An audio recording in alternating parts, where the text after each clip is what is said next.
when I look at a massive need, it's almost discouraging.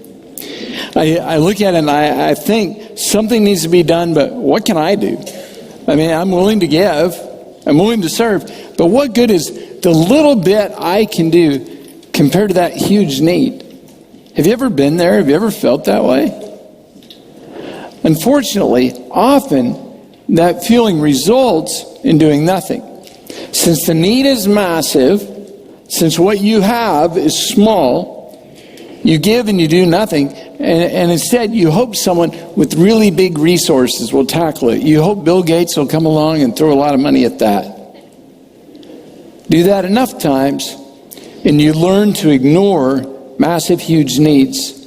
And if enough people decide, what can I do? Because the little I can do doesn't matter. The problem continues to grow.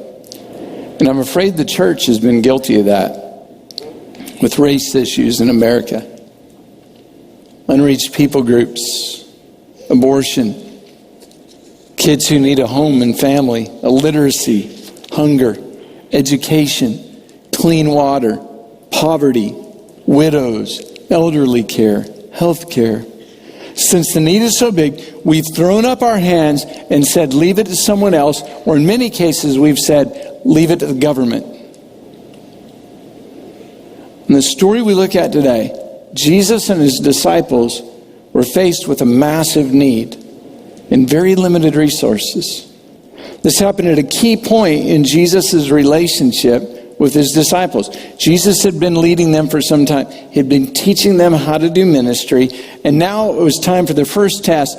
Jesus gave the disciples authority, and he sent them out in pairs to preach the gospel, to drive out demons, to pray for sick people to be healed. The test went phenomenally well. Mark 6, they went out and they preached that people should repent. They drove out many demons. They anointed many sick people with oil and healed them. The apostles gathered around Jesus and reported to him all they'd done and taught. It was an exciting time. The disciples were fired up. They were sharing stories of people coming to faith and people being healed. Jesus was encouraging them, and he was coaching them for the future. His disciples wanted alone time with Jesus, but it wasn't working because people kept finding them. And finally, because so many people were coming and so many people were going, they didn't even have a chance to eat. Jesus said to them, come with me by yourselves to a quiet place and get some rest. You can understand the people, they were seeing miracles, phenomenal healings. They wanted to be around Jesus. They wanted to be around his disciples. But there were so many people, and they're always there, that Jesus and his disciples weren't even able to eat. And finally, Jesus said, we need to draw away. We need to go somewhere quiet so we can rest. So they went away by themselves in a boat to a solitary place. But many who saw them leaving recognized them and ran on foot from all of the towns and got there ahead of him. So here's the picture. Jesus and his disciples are on a boat and they're trying to find a quiet place. The crowds on shore could see they're watching that boat and they're running ahead of the boat. And as they passed through each town, they told people, see that boat? That's Jesus. He's here. Come and see. Jesus' ministry was pretty well known. The crowds knew he was a great teacher. He was a miracle worker. And so as they passed through town, people put down their stuff, whatever they were doing, for the chance to see Jesus. And the crowd grew with each town they passed. And so Jesus and the disciples, they're out on this boat headed for a quiet place. And before long, this massive crowd of people is following them along the shore. And when Jesus landed and saw a large crowd, he had compassion on them because they were like sheep without a shepherd. So he began teaching many things. Now, this wasn't a scheduled teaching time, but Jesus let his schedule be interrupted by the crowd. Jesus didn't say, guys, let's go. They found us again. Why can't we ever get away from these irritating people? When Jesus looked at a crowd, he didn't see them as annoying interruptions. He saw them as needy people. So on the spot, Jesus began teaching. And in this short passage, we learn from Jesus the pattern of how we should see others. Let's kind of walk back through that. First, Jesus saw the crowd. It was a big crowd. There were 5,000 men in the crowd, so there were probably 5,000 women as well and children, maybe as many as 15,000 people.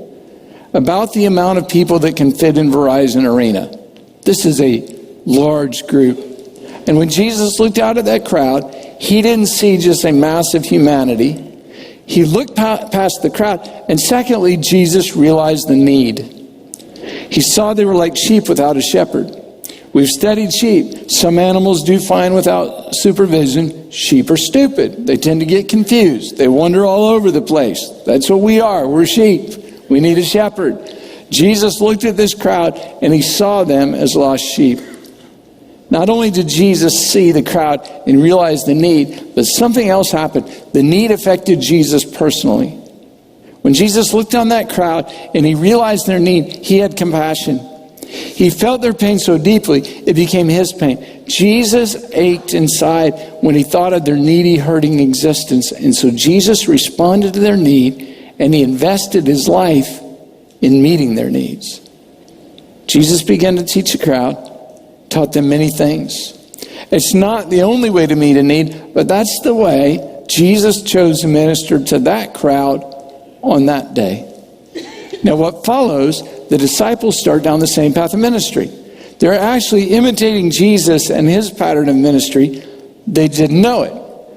Verse 35, we pick up the story again. By this time, it was late in the day. And his disciples came to him. This is a remote place, they said, and it's already very late. I'm sure that was a news flash to Jesus. Jesus was involved in the creation of the world. He probably knew it was a remote place. And I'm pretty sure Jesus knew what time it was, since Jesus created time. And so you can just imagine Jesus saying to his disciples, "Thank you, Captain Obvious. I would never have known that without your little help." But what the disciples were really saying was, "That was some good teaching, Jesus, but you've said enough for now. It's time to quit for the evening. It's dinner time." Now it takes guts to tell Jesus it's time to quit. And the disciples not only told him it was time to quit, they came up with a plan. They said, "Jesus, send the people away so they can go to the surrounding countryside and villages and buy themselves something to eat." People were really hungry. They'd missed several meals following the boat. Now listening to Jesus, the people aren't complaining, but the disciples were sensitive to their hunger. Send them away to get food. Look at the disciples' steps. First, they saw the crowd, just like Jesus. They said, "It's remote, it's late, there's a lot of people." Seeing the crowd isn't very hard. Most of us can do this part. But they not only saw the crowd, they took the next step. They realized the need. They said, "These people are hungry." It's legitimate to minister to spiritual needs. It's also good to minister to physical needs, like hunger. Again, this takes a little more perception, but most people can see the need. In fact, churches are full of people who see needs. Now, often they don't want to do anything about it, but they can see the need. You know those kind of people. They talk about what we need, but they never offer a solution. We're aware of the needs. That's pretty easy. What we need is people who are willing to take the next step and to be part of the solution. These disciples had first two steps right. They saw the crowd, they realized the need, they're following the pattern of Jesus, and then the disciples got off track. They didn't feel compassion toward the people because of their need. Instead, they were overwhelmed by the need. There was no way they could possibly feed the people. Because the disciples felt overwhelmed, rather than feeling compassion, their solution was to get rid of the people and not attempt to meet the people's need. Maybe you felt that way. You see a need, the need is overwhelming, you inventory your resources, and then you decide, "I'm powerless to address this, so I don't want to be around this need anymore. Go away." Maybe you've experienced that while watching TV. Your show's over, a commercial comes on, the pictures on TV are starving kids living in hopeless poverty. And you hear the statistics about the children in the world who didn't have a meal today, and you look at the pictures for a moment, but the need is so overwhelming that you change channels. That's your typical response when you come across a need so overwhelming that you think your resources are inadequate. We think this way: I need to put some distance between myself and this need. It's too painful. It's too frustrating to think about. I can't do anything about this. Well, Jesus understood that tendency in his followers, both then and now. And in this case, the disciples failed the test. But Jesus wasn't going to leave them in that condition. If nearly an entire class bombs a test, a good teacher says, let's go over that again. A truly great teacher, if everyone in the class makes an F, doesn't say, I need to get some new students. This group's stupid. The great teacher, when the whole class bombs the test, doesn't blame the students and says, he stops or she stops and says, I guess we missed something. We need to back up. We need to go over that again. And that's what Jesus did in verse 37. He answered them after they said, you send the people away to buy food. He said, why don't you give them something to eat? The emphasis is on you. Don't send them away. You observe the need. You realize it. Now do something about it. Give them something to eat. And they said, Jesus, come on. That would take 8 months of a man's wages. Are we to go and spend that much on bread and give it to them to eat?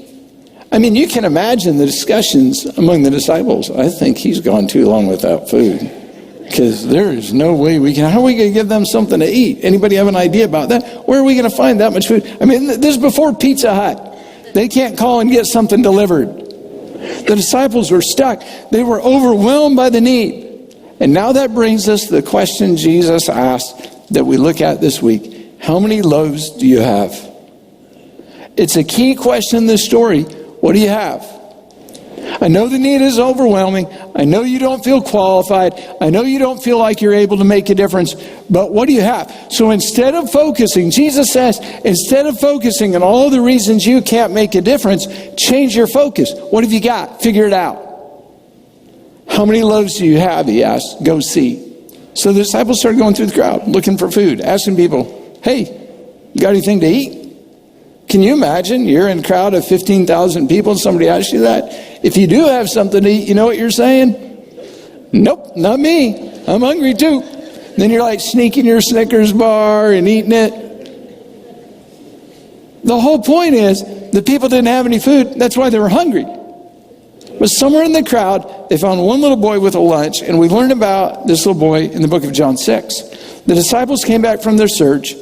And when they found out, they said, 5 loaves, 2 fish. It must have been an amazing scene as the disciples went through the whole crowd looking for food. John chapter 6 tells the rest of the story. Another of his disciples, Andrew, Simon Peter's brother, spoke up. I found some food. There's a little boy. He's got 5 small barley loaves and 2 small fish. Now I wonder, did the boy volunteer his lunch? Did the disciples have to talk him out of it? Did they bribe him? Did they threaten him? Is this like schoolyard bullies? How did the lunch get from the little boy's hands to the disciples? Well, that's one of the things we won't know till we get to heaven. And really, when you get to heaven, you're probably not going to ask that. There are people from all kinds of backgrounds here. Some of you grew up in church. You spent your whole life in Sunday school. You heard this story 100 times. Others of you say, man, I wish I grew up in church. You tell these stories like you know the people. I've never heard some of these people. Well, it's a blessing to grow up in church, but this is one story where you're better off if you've never heard the story, if you started coming to church, because the version you saw as a kid messed you up and completely skewed the story. Do you remember felt boards? Anybody remember these? Anybody grow up with felt boards? Oh, okay, almost everybody. Now, second service tomorrow, when there's a bunch of students right there, they're going to look at me like I'm an idiot. What's a felt board? And I'm not going to explain, just because I get over it. You live a pathetic life, all right? So the reason why this is a little twisted is because you learned this story from people telling it on a felt board. And here was Jesus. He was teaching. See, you always think we're all high-tech and all that. We got all these lights and stuff. We're going old school. We're going to the felt board, and you're going to learn this off the felt board. And then way out in the crowd, there's this little boy. We're going to call him Patrick. All right? And Patrick had 2 fish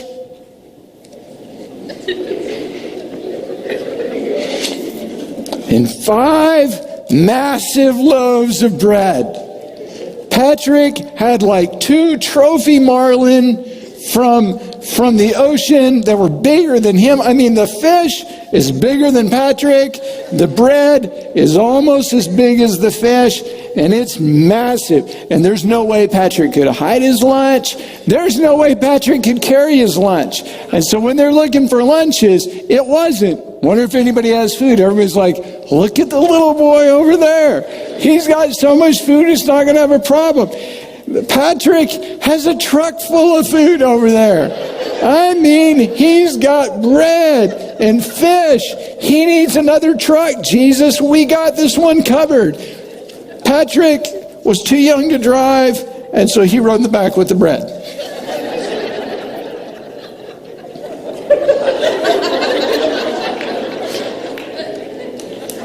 Okay, growing up, that's how you heard the story, and it was always these massive fish, like from over somebody's fireplace, and these incredible loaves of bread. You know why we told the story that way?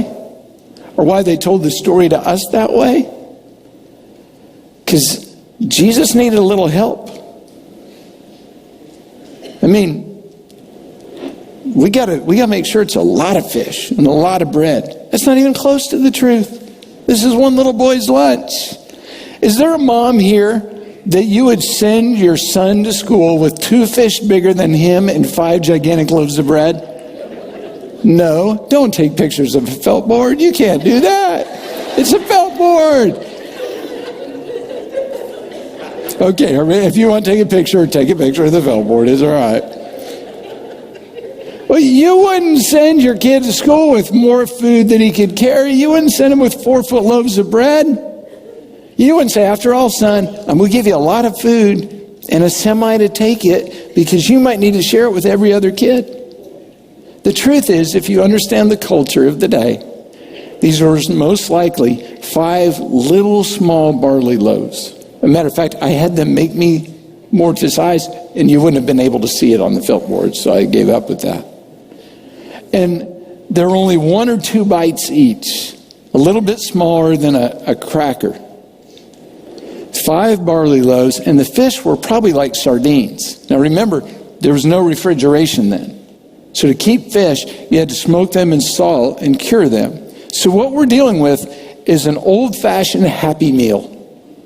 5 loaves and 2 little fish, about as much food as a hamburger and stale, soggy fries with no toy inside.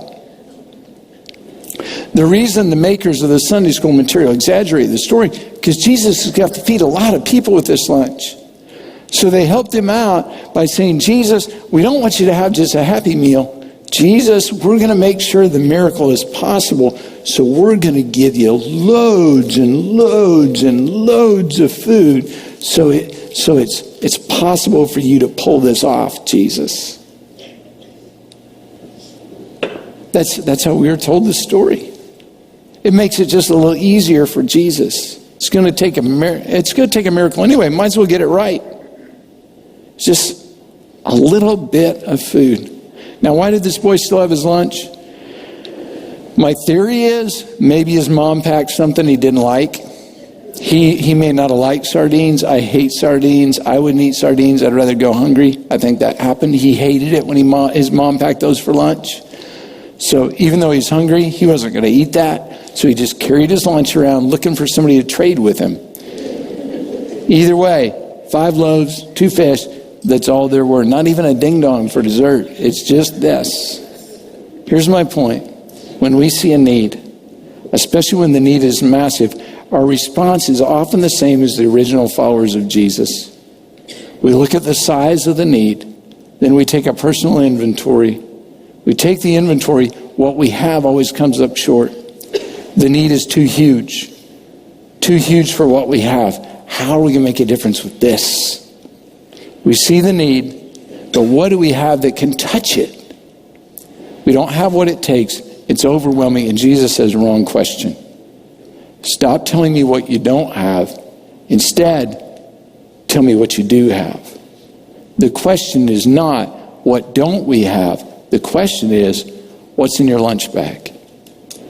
When I was a kid, how you brought your lunch to school had a lot to do with your social status. Now it changes over the years, but when I was a kid, if you brought your school in a brown paper bag, it was welcome to loser land. You just didn't do that. Instead, you had to have a cool lunchbox, and the cooler your lunchbox, the cooler you were. Mickey Mouse, pretty cool. Not the top of the cool stack, but it was pretty cool. Curious George, not so cool. If you're a fifth grader and you're carrying your Curious George lunchbox, you're probably hiding it somewhere. You're embarrassed by that, or you're putting a bag in front of it. You're doing something. Kermit the Frog, playing the best love song ever written. Why are there so many songs about rainbows? Ultra cool. Nobody more cool than a Kermit lunchbox. You might guess that's my lunchbox. A Spam lunchbox. Welcome to the bottom of the social ladder. It doesn't get any worse than that. And if it's got Spam inside of it, tough. Star Trek lunchbox, you are cool. You have arrived. And then one kid would have the ultimate lunchbox. The lunchbox everyone wanted to have. The Cindy Loy lunchbox.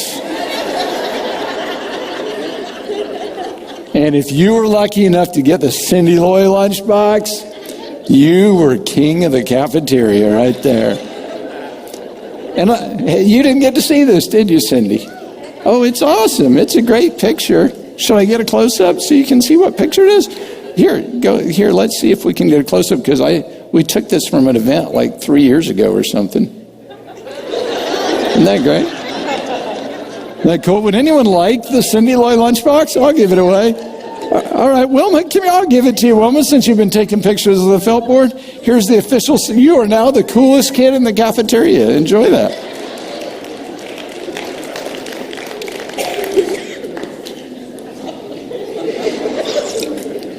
Cindy's never seen that.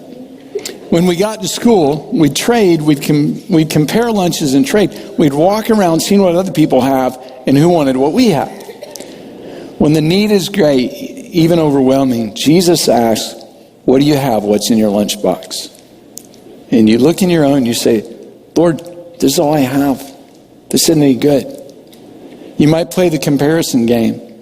Listen to a great preacher and think, man, I wish I could talk like that. I'll never measure up.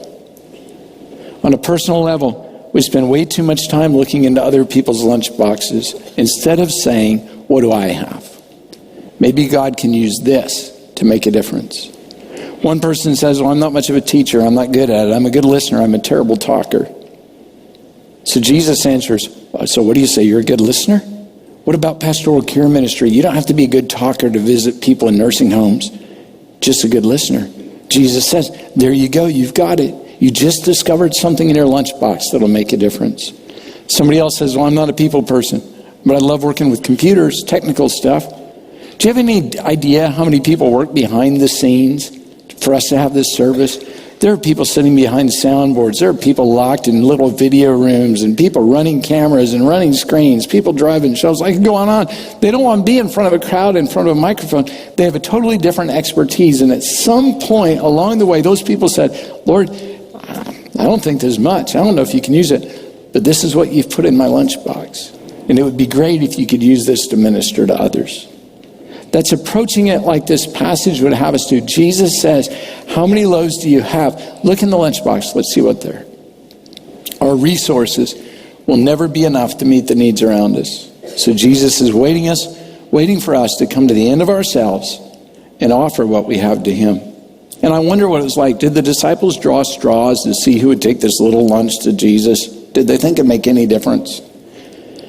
Andrew brought it to Jesus, and Jesus did something amazing.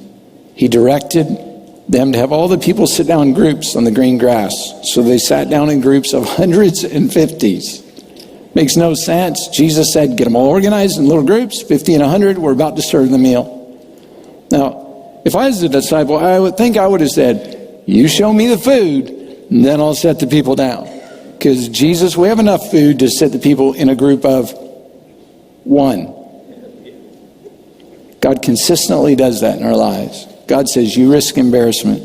You risk putting yourself on the line where if I don't come through, you're in a world of hurt. Take a chance. They say, arrange the people. We can't do this. God says, quit whining about what you don't have. Let's talk about what you have. So the crowd sat down, taking the 5 loaves and the 2 fish, looking up to heaven. Jesus gave thanks and he broke them. Then he gave them to his disciples to set before the people. He also divided the 2 fish among them. They all ate and were satisfied. Despite the disciples' original failure to meet the people's needs, Jesus didn't bypass them. He took what they had, he blessed it, he multiplied it, he gave it back to them, and they fed all the people, and somewhere between 10 and 15,000 people ate from one boy's Happy Meal. And the disciples picked up 12 basketfuls of broken pieces of bread and fish. Ironically, that's 1 for each disciple. The number of the men who had eaten was 5,000, just the men. One person we haven't really talked about is the little boy.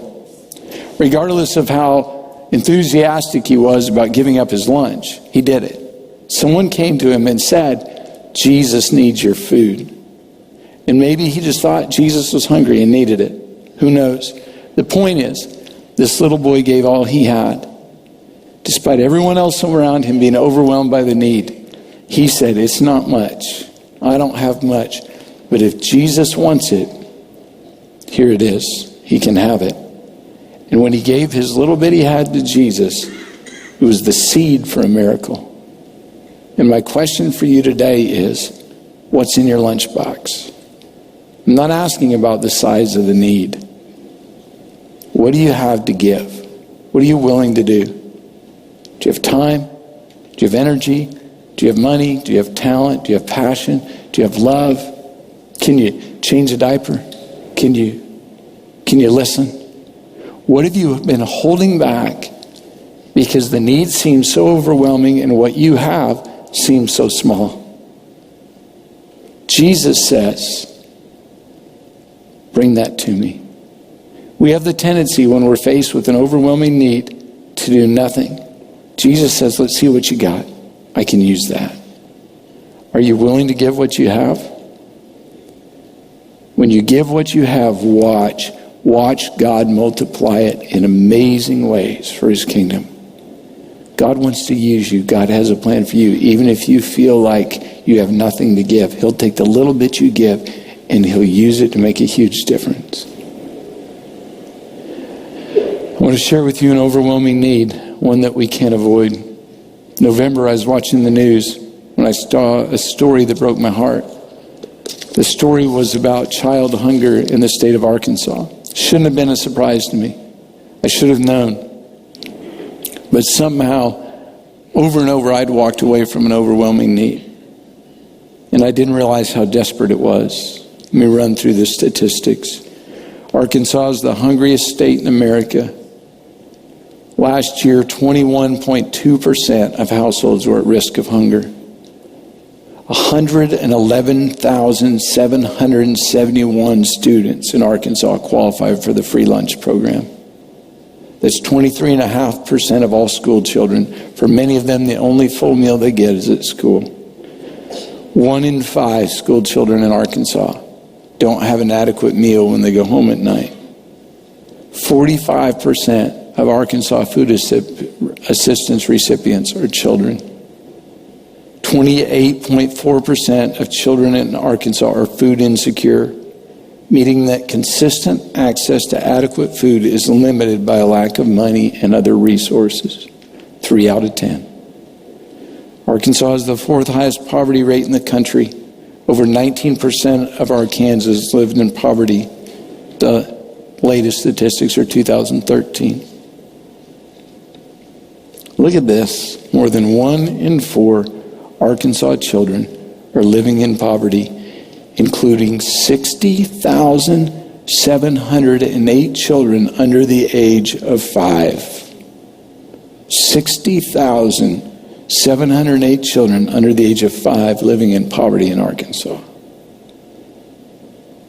In rural Arkansas, many families are desperately poor with children who face daily hunger. The need is overwhelming. And it would be easy to say, I don't have much, what can I do? We can't do that. For the next 9 weeks, we will focus as a church on providing food to hungry children and families all over Arkansas. And before you even say it, I know the argument. Some people are takers. I understand that. I understand some people abuse the system. But did their kids deserve to be hungry? Are we going to allow the few takers to be our excuse to ignore the need? Matter of fact, if you're consumed with worry about takers, don't share your lunch. Keep what you have to yourself. Miss out on your part of the miracle. We'll do it without you.